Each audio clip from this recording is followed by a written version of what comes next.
Welcome to the Fort of Navarro, gem of the Outer Ring. Our esteemed High Magistrate welcomes you, and hopes your stay will be a prosperous one. Oof. That's enormous, Cameron, isn't it? When I jumped up in my seat when the sequence went by, because I've been waiting for it for years for it to change, and then I was like, "Oh my God, he's not there!" And then I go to the show. Can we talk about your Patreon article from a couple of days ago that links to this? Mm-hmm.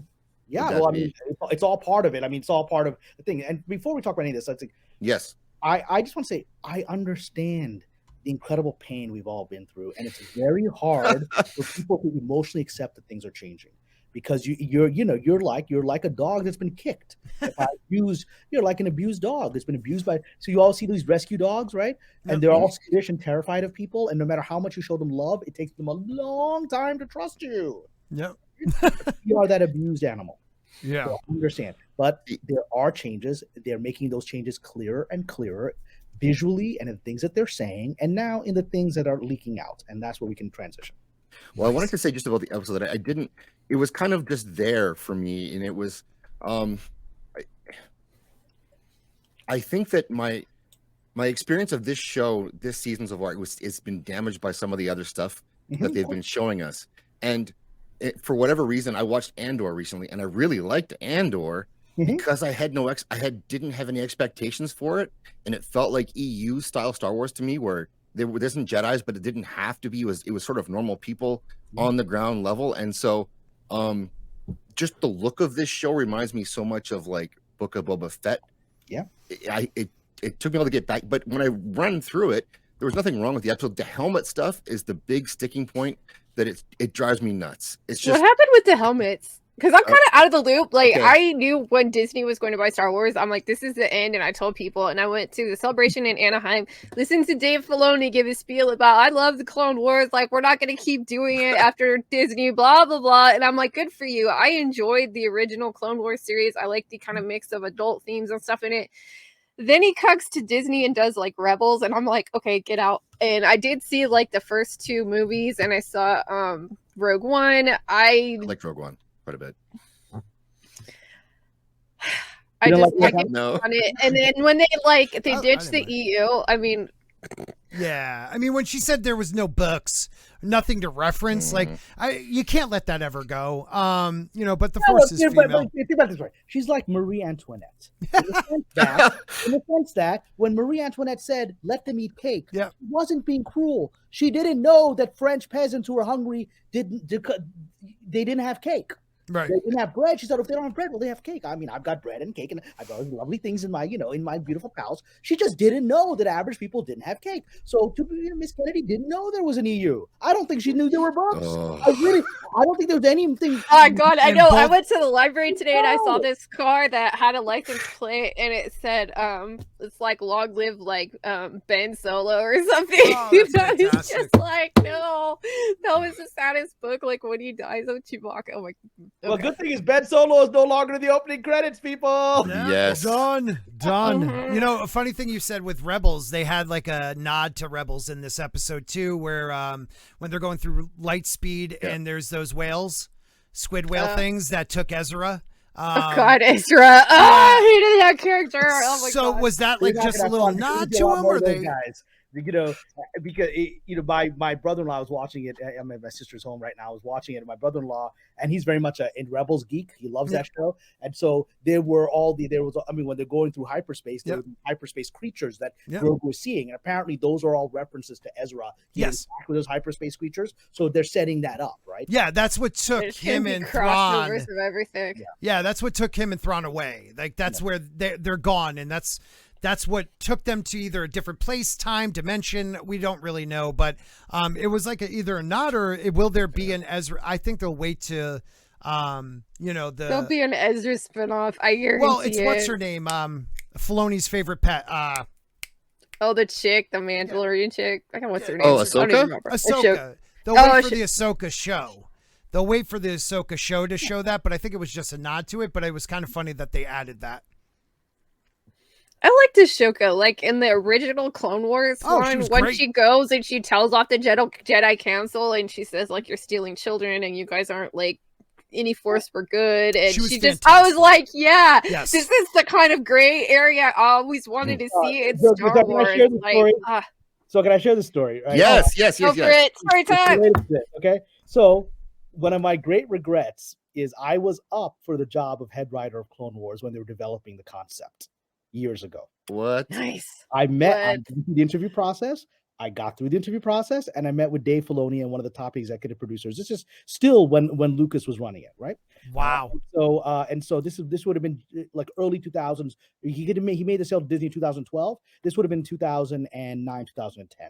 So this is still Lucas Star Wars, and they were developing the Clone Wars idea. I think the movie had already premiered, the animated movie, right? But they were going to develop an album series. And so my agents like, hey, are you a Star Wars fan? I was like, oh yeah, I am. They're like, so they put me through the interview process. People liked my scripts. I kept going, and then the big meeting with Dave Filoni, who I was familiar with, right? And I had the meeting, and it was going really well because they're telling this was very exciting. I was basically one of the top 2 or 3 candidates. I'd gotten to that point. Only those upper level people were going to meet Filoni himself, right? And it was also one of the gentlemen from who I recognize his name. He's one of the big executive producers who had been on in some of the prequel films. So he was still working with Lucas. And they told me, whoever gets his job we're gonna take them to go spend 6 months at Skywalker Ranch with George and develop the storyline for this new thing, right? I was like, oh my God, 6 months staying at Skywalker Ranch and sitting in a room with George Lucas and creating this new mythos. Oh, you better believe I want this job, right? Yeah. And so I almost had the job. I mean, I even brought like a visual art book, I think that Dave Filoni had done. I had him autograph it. The interview was very nice. He was very charming, he had his hat and everything, whatever. And everything was going great. And then I blew it. And I blew it in a way that is one of the great ironies, because he ended up doing what I blew, right? Oh. So let me tell you what happened, because Lady Bayfire guided me to it. So what happened, so everything was going great. The meeting was going great. I really thought, man, I might have this job. I might be working with George Lucas in a couple of weeks, right? Everything's great. I'm charming. I'm telling my knowledge of this stuff. And then I start going on about my personal, I started going off about, well, George, because I'm a student of religion, I've talked about it on our last thing together, we talked about mysticism, religion. I'm a Sufi mystic and Islamic mystic. And I talked about how, and I said to Dave, I said, well, George is very well educated in religion, which is my background, right? He actually studied Buddhism. He studied Zen tradition. He studied the Taoism, that, the force really comes out of Taoism, the yin yang symbol, right? And all that stuff. And I talked about it, and he studied Islamic mysticism. And there's a reason he went to Tunisia and filmed the original Star Wars there, right? He's familiar with Islam. There's a lot of Arabic words, Mustafa and all these are all words based on Arabic, right? And so he had, he had a lot of these Arabic related words, and so he knows Islam and Sufism. And so I started talking about the mystical ideas that were in the show. And I said, one of the things that's within the yin yang symbol that I think that George was setting up, that I would love to explore in this Clone Wars thing you're playing with, is the idea that maybe the Jedi aren't the good guys of the story, because the idea, I wanted that like so much, because I liked it in high school, and what I always wanted them to do was someone to ask the question and just say, hey, look, the Jedi, they're stealing children, like they're forcing them to go into the thing with force sensitive, like it's just the Jedi order, there aren't any orders of like so I say all this, and I use the yin yang symbol. I said, look, within Taoism, the yin yang symbol, within the circle of light, or within the half moon of light, there's a point of darkness, and within the dark light, there's a point of light. Because the idea is that even within darkness there is light, and within light there's darkness. And I think George will want to explore that within the Jedi there is a hint of darkness that is actually going to expand and create their own destruction. Right? Yeah. I think we need to show that. This is the Clone Wars, which you've been hearing about since 1977. I know, that would have been the best time to show it, if there was some kind of like schism in it. And like one of the things from the EU that I thought was so fun was the idea that like if you played the tabletop RPG games, and you could play a gray Jedi. I always like that. I love that idea where people were like, I am not going to do this. Or like, I liked in the Clone Wars too, where Ahsoka would start saying, like, you guys just serve the politicians. You're basically doing whatever they do. Senate wants. This government is corrupt, and you're working with this this justice. So I said all of this with expecting him to go, that's brilliant. Great Jedi exploring the darkness within. And this is like 2009. So I haven't thought it out yet very deeply. And I watched Filoni's body language go from to this. Really? I watched his words, his face turns to stone, and I was like, "Oh shit! I just lost his job. Oh shit! Oh my god, I knew that's so sad that something like that would just like immediately just. But that's his favorite character. His favorite character. I didn't know what happened, so I didn't. Unbelievable. I didn't get the job, and I was heartbroken. But then a few months later, I got this job on the Tron animated series. Which, if you ever want to do a video on Tron, I'm happy to talk about. I ran the Tron animated series, right? So I go to this. I get my next animation job, which is also prestigious. Tron. It's actually it's on Disney Plus. You can watch it right now. Right? So I'm the head writer of the Tron animated series. So I do become a head writer of something else, another prestigious franchise. And then when I'm there, just a few months after that interview, there was a woman that joins the team on the animation side, and she's come over from Skywalker Ranch. She was working with those guys, and then her new job is with Disney, so on the Tron thing. And so I was like, oh, so you were working with Filoni, and they were doing this Clone Wars thing. He's like, oh, and they got their team. They're meeting with George, and I was like, okay, so that's all happening without me, right? And then so I told her what happened. Can I share with you what happened? This is the thing. And she looked at me, and this is what she said. And Mr. Filoni, forgive me, you're watching this. You're like, that's not what happened. I'm just telling you what she said, and so I'm just going to share it, right? So she said, "Oh, of course, Dave didn't like you." I was like, "What do you mean?" She said, "Lucas is his that's his ticket, right?" Yes, Lucas is his ticket, and he's prides himself. And again, this is long before Jon Favreau entered the picture, a decade ago, right? He prides himself on being Lucas's right-hand guy, maybe a successor, and he's Lucas's Vader, right? Yeah. And he said the fact that you understood the Force on this mystical level, history, religion, that he didn't really know at that time, at least on that level of analysis, threatened him immediately. That's what she said. She said it threatened him, because he said she would never put you in a room with George because George would this guy gets it. Yeah. And then you become the buddy. Yeah. Oh my God, that's so awful.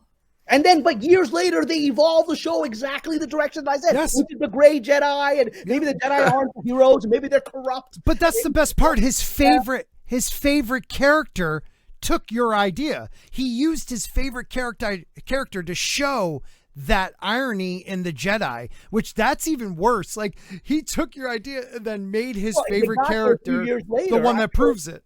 Yeah, they got there. I'm sure when he got to a place where he was ready for the idea, right? Then it was his idea, and then I'm sure he took the door. But Hollywood must be like that a lot, where like, oh my God, this guy's a threat. He's yes, goodness, yes. My entire journey is I've got a big mouth. I because as a friend of mine said to me once, he's a director, he said, Cameron, the problem is it's too much. You are, because look, and this is gonna sound like self-aggrandizing, but let me just say, none of this has helped me. So he said, you're highly educated, you went to Ivy League schools, you have 4 degrees, because I have like a JD and an MBA and an MFA. You got 4 degrees, you write incredibly fast, you've been nominated for Emmys and Golden Globes, whatever, and you're a brown Muslim guy. This is too much. Too much.